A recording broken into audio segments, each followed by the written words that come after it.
Hi guys, ये मैं अपना जो एक वीडियो आज डाल रहा हूँ, ये मतलब एक मैंने सोचा है कि ऐसा कुछ शुरू करता हूँ यूट्यूब पे, अगर लोगों को पसंद आता है तो बेसिकली ये जो वीडियो है ये इस बारे में है कि जो हमारे देश में इश्यूज़ चल रहे हैं, तो उन इश्यूज़ को लेके अपने सुझाव देना और बदले में आप लोग क्या रिस्पॉन्स देते हो, डिस्कशंस हम लोग कमेंट सेक्शन में कर सकते हैं।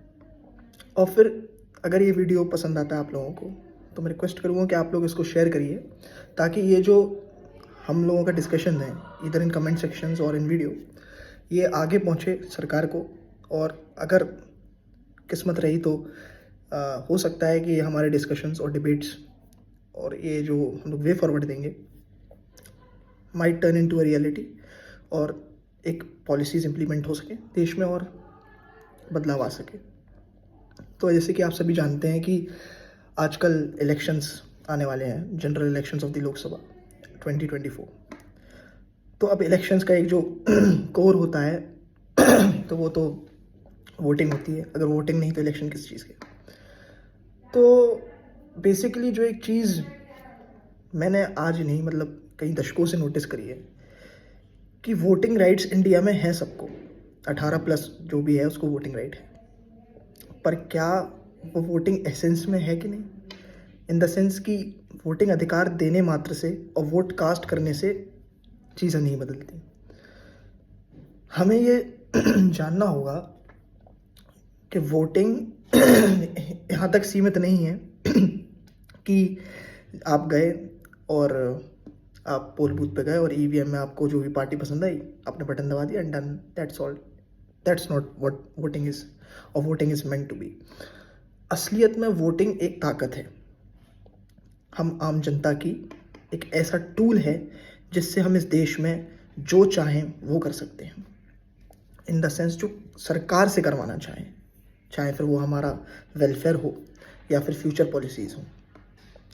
चीज़ें बिगड़ती कहाँ हैं? बिगड़ती चीज़ें यहाँ पे हैं कि आजकल वोट हम किस बेसिस पे दे देते हैं, जाति के बेसिस पे, धर्म के बेसिस पे, इवन ऐसे ऐसे इश्यूज़ के जहाँ पे पैसे दिए जा रहे हैं और वोट अपने फेवर में लिया जा रहा है। तो मतलब हम लोगों ने अपने आप को कहाँ डिग्रेड कर लिया है। एक इतनी बड़ी ताकत हम लोगों को संविधान ने दी थी, the voting right, universal adult franchise, और उसको पूरा ख़राब करके रख दिया इन पिछले 75 सालों में हम लोगों ने।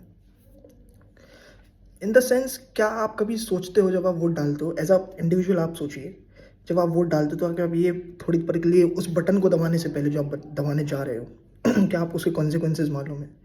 आप उस बटन को दबाने से पहले ये सोचते हो कि किस रीज़न पे और किस बेसिस पे आप उसको दबा रहे हो? कहने का मतलब ये है कि आज वोटिंग राइट हमने दे सबको दी, पर क्या सही में सब लोग एक वोटर हैं? सही में वो डिज़र्व करते हैं एज अ वोटर होना? यहाँ पे एक बात जो है वो मैं कहना चाहूँगा। तो बात कुछ ऐसी है कि हम एक जो है ना एक्सपेरिमेंटल बेसिस पे भी हम ये ला सकते हैं, लाइक फॉर वन इलेक्शन और 2 इलेक्शन, और जो लोगों का रिस्पॉन्स होगा वो देखा जाएगा। क्योंकि अगर लोगों ने ढंग से इसको फीडबैक दिया है और एक अवेयर सिटीजन की तरह काम किया, तो ये हो सकता है ये रिफॉर्म प्रैक्टिकलिटी और रियलिटी में बदल सके।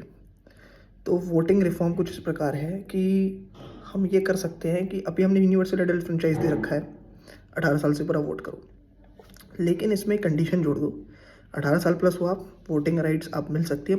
कंडीशन ये है कि आपको एजुकेटेड होना होगा, इन द सेंस कि हाई स्कूल प्लस हो या इंटरमीडिएट प्लस हो, ठीक है।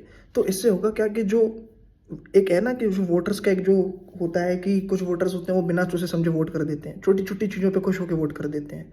तो ऐसे में फिर क्या होगा, वोट बैंक इतना आसान नहीं हो जाएगा पॉलिटिकल पार्टीज़ को पाना। उसमें फिर पॉलिटिकल पार्टीज़ जब तक कुछ फ्रूटफुल वेलफेयर नहीं करेंगी और लोगों को वास्तव में कुछ अच्छा करके नहीं देंगी, तब तक वो वोट गेन नहीं कर सकती। यहाँ पे उल्लू बनाने वाला कोई काम नहीं होगा, डिसइल्यूजनमेंट्स नहीं की जाएंगी, फेक प्रोमिसेस पे लोग गिरेंगे नहीं, है ना। जब अवेयर वोटर्स ही वोट करेंगे ना, जब एजुकेटेड सिटीजन्स वोट करेंगे, तो फिर पॉलिटिकल पार्टीज पर भी एक प्रेशर रहेगा कि अब हम जनता को ऐसे मूर्ख नहीं बना सकते, क्योंकि वोट देने वाले सब पढ़े लिखे हैं और सब चीज़ों को मद्देनज़र रखते हुए ही वोट करते हैं।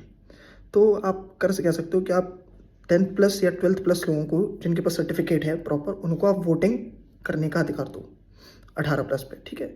और उसके संग संग एक रिफॉर्म और कर सकते हैं कि जो ये 10+ और 12+ हैं, तो उसमें एक सब्जेक्ट और जोड़ दो, जिसमें हम उस सब्जेक्ट का नाम हो सकता है वोटर एजुकेशन या वोटर अवेयरनेस सब्जेक्ट हो सकता है, ऐसा नाम कर रख सकते हैं सब्जेक्ट। उस सब्जेक्ट में आप वोटिंग का क्या इंपॉर्टेंस है, उसके क्या कंसिक्वेंसेस होते हैं, उसका क्या एक सिग्निफिकेंस होता है और किस फैक्टर्स के बेसिस पे हमें अपना वोट करना चाहिए, वो सब्जेक्ट में हम चिल्ड्रंस को एजुकेट कर सकते हैं for starting from first class and going all the way up to 12th class या 10th क्लास, जहाँ से भी आपको वोटिंग एलिजिबिलिटी रखनी है।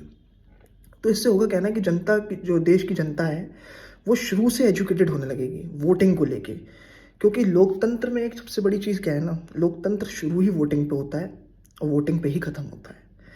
तो जब सब कुछ वोटिंग ही है इस लोकतंत्र में, क्योंकि अगर वोट सही होगा तो सरकार सही आएगी, सरकार सही आएगी तो नीतियाँ सही आएगी, और नीतियाँ सही आएंगी तो देश का विकास होगा, और देश का विकास होगा तो देश आगे बढ़ेगा।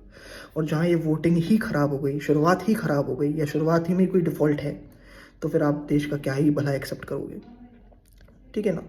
तो उसमें फिर ये चीज़ है कि voter awareness as a subject आप जोड़िए स्कूल्स में, कॉलेजेस में, और 10+ और 12+ जिनके पास सर्टिफिकेट्स हैं, आप सिर्फ उन्हीं को वोटिंग अधिकार दीजिए, ताकि जो वोटर पॉपुलेशन है वो बहुत एजुकेटेड हो, बहुत अवेयर हो, और उसी बेसिस पे फिर वो अपना वोट कास्ट करे। हर पॉलिटिकल पार्टीज़ की परफॉर्मेंस को एनालाइज करे, उनके जो इनिशिएटिव्स हैं, उनका जो मैनिफेस्टो है, उसको ढंग से पढ़े, उसको समझे, और फिर अपना वोट कास्ट करे एक रिस्पॉन्सिबल वोटर की तरह, बीइंग अ रिस्पॉन्सिबल सिटीजन।